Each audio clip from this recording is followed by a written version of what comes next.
আজি সঁচাকৈ আমি অকমান আনন্দিতও হৈছোঁ আলোচনা ভাল হোৱা বুলিও ক'ব পৰা হৈছোঁ আমি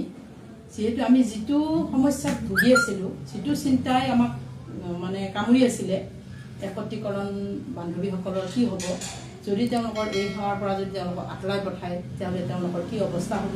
এই চিন্তাটোৱে সঁচাকৈ আমাৰ বহু কষ্ট দিলে আজি আমি সেইটোৰ এক প্ৰকাৰ সমাধান হ'ল বুলি আমি ধৰি লৈছোঁ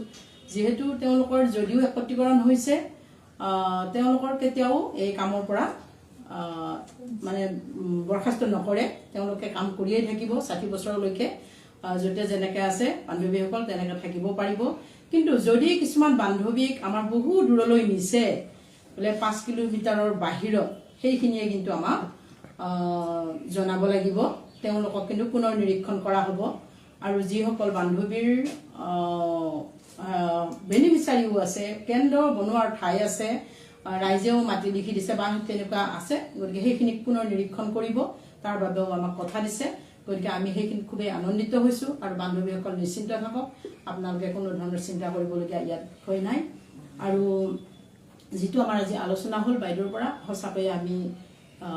ভাল পাইছোঁ আমি 2 অক্টোবৰলৈ খুব আশাৰে বাট চাই আছোঁ আৰু বান্ধৱীসকল আপোনালোকেও বাট চাওক আমাৰ নিশ্চয় আমি ভাল এটা দিন হিচাপে আমি সেইটো যাতে পৰিগণিত কৰিব পাৰোঁ আৰু আমি খুব সুন্দৰ এটা যাতে আশাৰ ৰেঙনি আমি দেখিছোঁ আশাৰ ৰেঙনি গতিকে সেই আশাটো যাতে আমি সঁচাকৈ সফল হওঁ আমি অসম ৰাজ্যিক অংগনবাড়ী কৰ্মী আৰু সহায়িকা সন্থাই যিখিনি কষ্ট আমি কৰিছোঁ সেই কষ্টৰ সফলতা আমি সঁচাকৈয়ে এদিন হ'লেও পাম আৰু পাই আহিছোঁ আৰু পাম গতিকে অসম ৰাজ্যিক অংগনবাড়ী কৰ্মী সহায়িকাসকলক এই সন্থাটোক আপোনালোকে কোনোদিন অৱজ্ঞা নকৰিব আৰু CITৰ লগত যাতে আমি সদায় এনেদৰে থাকিব পাৰোঁ তেওঁলোকৰ আদৰ্শ তেওঁলোকৰ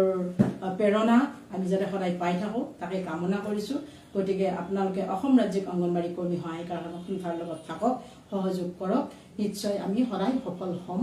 আগন্তুক দিনতো আমি সদায় এনেদৰে ভাল খবৰ আৰু ভাল বতৰা লৈ যাতে আপোনালোকৰ ওচৰত আমি আহিব পাৰোঁ তাৰে আমি কামনা কৰিছোঁ ধন্যবাদ আমাৰ মাজত সম্পাদিকা কল্পনা দেৱী আছে তেখেতকো মই দুআষাৰমান ক'বলৈ অনুৰোধ জনাইছোঁ নমস্কাৰ আজি আমাক মন্ত্ৰী মহোদয়া মাননীয় জনতা ন্যায় মহোদয়া তেখেতে বিত্তমন্ত্ৰী লগতে আমাৰ সমাজ কল্যাণ বিভাগৰ মন্ত্ৰী তেখেতে আজি আমাক বিষয়ববীয়াসকলক আলোচনাত মাতিছিল আৰু সেই আলোচনাৰ মতে আজি আমাৰ খুব সুন্দৰ আলোচনা হৈছে আৰু তেখেতে আমাক যিটো এটা বাৰ্তা পঠিয়াইছে সেই বাৰ্তাটো আমাৰ যাতে অংগনবাড়ী কৰ্মী সহায়িকা সকলোৰে মূৰত ফুল চন্দন হৈ পৰক তাৰ বাবে মই বাইদেউক বিশেষভাৱে ধন্যবাদ জনাইছোঁ আৰু আমাৰ 2 অক্টোবৰত অতি সুন্দৰ বাৰ্তা এটা যাব সকলোলৈকে তাৰ বাবে কৰ্মী সহায়িকাসকলক মই আগতীয়াকৈ জনাইছোঁ যে আমাৰ অসম ৰাজ্যিক সন্থাটোৱে কেতিয়াও বহি থকা নাই আৰু বহি নাথাকে সদায় আগবাঢ়ি যাব আৰু তাৰ বাবে আপোনালোকৰ সহায় সহযোগিতা আমি সদায় কাটৰেৰে আহ্বান জনালোঁ আৰু আপোনালোকে আমাৰ ওপৰত সদায় বিশ্বাস ৰাখক আৰু 9 জুলাইৰ যিটো আমাৰ দেশজোৰা সাধাৰণ ধৰ্মঘট আছে সেই ধৰ্মঘটটোত সকলোৱে সহযোগ কৰক আৰু আগবাঢ়ি আহক এই আন্দোলনৰ মতে যাতে আমি চেণ্ট্ৰেলৰ পৰাও কেন্দ্ৰীয় চৰকাৰৰ পৰাও যাতে আমি মাননীটো অতি সোনকালে আদায় কৰিব পাৰোঁ কাৰণ ৰাজ্য চৰকাৰৰ পৰা আমি 2 তাৰিখে অতি সুন্দৰ এটা বাৰ্তা আমি পাম আৰু সেই হিচাপে আপোনালোকক সদায় আমি আমাৰ অসম ৰাজ্যিকৰ ফালৰ পৰা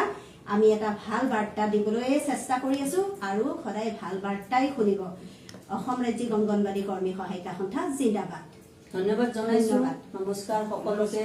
আমাৰ অসম ৰাজ্যিক সংগঠন জীয়াই থাকক সমগ্ৰ অসমৰ বান্ধৱীসকলকো একেলগে আহক আমি একেলগে থিয় দিওঁ মাৰ বান্ধি চৰকাৰৰ আগত আমি আলোচনা বিলোচনা বা স্মাৰক পত্ৰ প্ৰদান কৰি কেন্দ্ৰীয় চৰকাৰকো যাতে আমি বাধ্য কৰাব পাৰোঁ অংগনবাড়ী কৰ্মী সহায়িকা নিয়মীয়া কৰ্মচাৰীৰ স্বীকৃতি দিয়া অংগনবাড়ী কৰ্মী সহায়িকাক মাননি সলনি মজুৰি দিয়া অংগনবাড়ী কৰ্মী সহায়িকাকো ESIৰ সুবিধা প্ৰদান কৰা এই ক্ষেত্ৰতো যাতে